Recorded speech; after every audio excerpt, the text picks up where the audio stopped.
இரட்சகர் இயேசு கிறிஸ்துவின் மரணத்திலிருந்து பரிசுத்தத்தின் பரிசை பெறுதல் எப்படி என்பது பற்றி இந்த வீடியோவில் முழுமையாக பார்க்கலாம். நான் உங்கள் விஜய் நிஷா அகஸ்டின். இது நம்ம ஜெம் சாக்ரட் டிவி. இயேசு தம்மையே எல்லோருக்கும் பலியாக கொடுக்கும்படி வந்தார். இந்த செய்தி பண்டைய ரிக்வேதத்தின் தேவாரத்திலும் மற்றும் வாக்குறுதிகளிலும் மற்றும் எபிரேய வேத பண்டிகைகளின் பட்டியலிலும் குறிப்பிடப்பட்டிருக்கு. ஜெபத்தில் நாம் எப்போதும் கேட்கக்கூடிய கேள்விகளுக்கு பிரதாசன மந்திரத்தில் இயேசுவே பதில் என்று பார்க்கலாம். எப்படி இருந்தாலும் கார்மிக்லா நமக்கு பாதிப்பை ஏற்படுத்துவதாக வேதம் சொல்லுகிறது. கார்மிக்லா குறிப்பது என்னவென்றால் மரணம் என்பதின் அர்த்தம் பிரிக்கப்படுதல். நம்முடைய சரீரத்திலிருந்து ஆத்மாக்கள் புரியும் போது நாம் சரீரமாக மரணம் அடைகிறோம். இதே போலதான் ஆவியிலும் நாம் தேவனிடத்திலிருந்து பிரிக்கப்படுகிறோம். இது உண்மை, ஏனெனில் தேவன் பரிசுத்தமானவர். தெளிவாக சொல்ல வேண்டும் என்றால் பாவத்தினால் ஆழ்ந்த பள்ளத்தின் ஒரு பகுதியில் நாமும் மற்ற பகுதியில் தேவனுமாய் பிரிக்கப்பட்டுள்ளோம். இந்த பிரிவு நமக்கு குற்ற உணர்வையும் பயத்தையும் தருகிறது. எனவே நாம் இயல்பாக இருக்கும் பகுதியிலிருந்து தேவனிடத்திற்கு ஒரு இணைப்பை ஏற்படுத்துகிறோம்.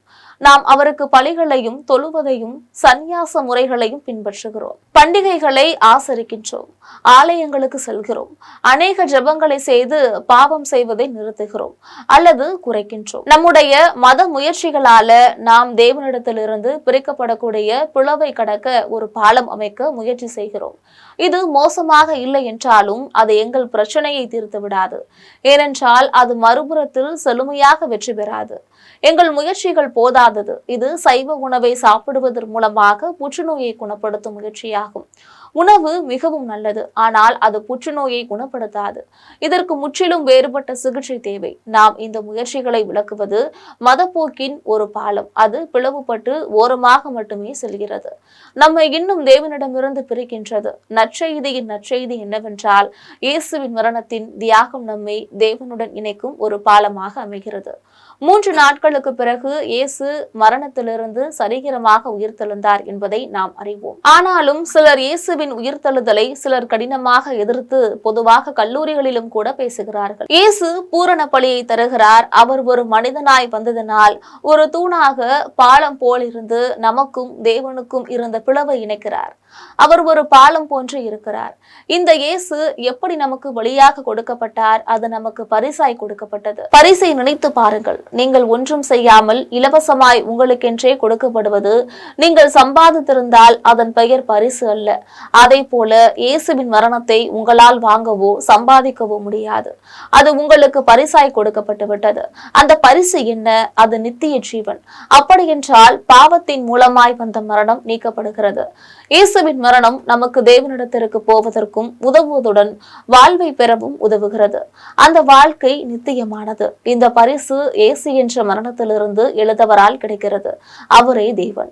இந்த வாக்குத்தத்தம் எல்லோருக்கும் பொதுவானது. ஏதோ ஒரு குறிப்பிட்ட மதத்தினருக்கோ அல்லது மற்ற தேசத்தாருக்கோ அல்ல. அவர் மரணத்திலிருந்து எழுந்து இன்றும் உயிரோடு தேவனாயிருக்கிறார். எனவே நாம் அவரை நோக்கி கூப்பிட்டால் அவர் கேட்டு அந்த வாழ்க்கை என்னும் பரிசை நமக்கும் தருவார். அவரோடு பேசுவது போல அல்லது ஜெபத்தில் அவரிடத்தில் கேட்க வேண்டும். ஒருவேளை நீங்கள் அதை இதுவரை செய்யாமல் இருந்திருக்கலாம். இங்கே உங்களுக்கு உதவுவதற்கு ஒரு கையேடு கொடுக்கப்பட்டுள்ளது. அதை வைத்து நீங்கள் அவரோடு பேச அல்லது ஜெபிக்கலாம். அது ஒன்றும் வித்தை அல்ல.